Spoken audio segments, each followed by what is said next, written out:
هرات ولایت کې پر 200 بې سرپرستو او اړمنو کورنیو د ځان بسیاینې په موخه نغدي مرسته وویشل شوه.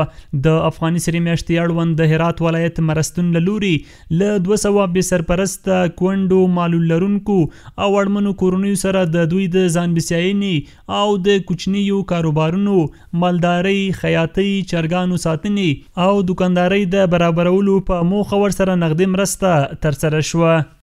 این سروی ما که جریان داره از طریق فدریشن هست در حدود 200 فامیل مستفید شوندگانه که به جنا حرفه های مختلف آموزش داده میشه. به هر نفر مبلغ 35,000 افغانی داده میشه. کسانی هست خانه های بی و زن بی بضاعت که سرپرست فامیل خود از اینا هستن. اطفال از اینا زیر سن 18 سال، اطفال ذکور. و قشر دومی کسانی هستند که در خانه معلول، معیوب، کسان مریضی های لاعلاج دارند که احتیاجی به مصرف زیاد دارند. به زینا پروژه ها فعال میگرده. مبلغ 35,000 افغانی داده میشه به خاطر حرفه.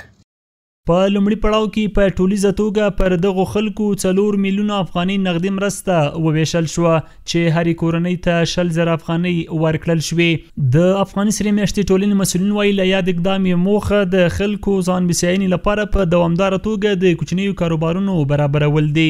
د یادو نغدي مرستو ترلاسه کوونکي خوښ دي او په اړه یې داسې وایي: تشکر میکنیم از خدمت که با ما کمک کردن. بودن کمک بیشتری کنم. کاروبار نداریم، بیکاریه، کار کردن نمیتونم، دست مقطع. د یادونې وړ ده چې پر یادو کورنیو به په نږدې راتلونکي کې په دوهم پړاو کې هم پاتې نغدي مرسته وویشل شي.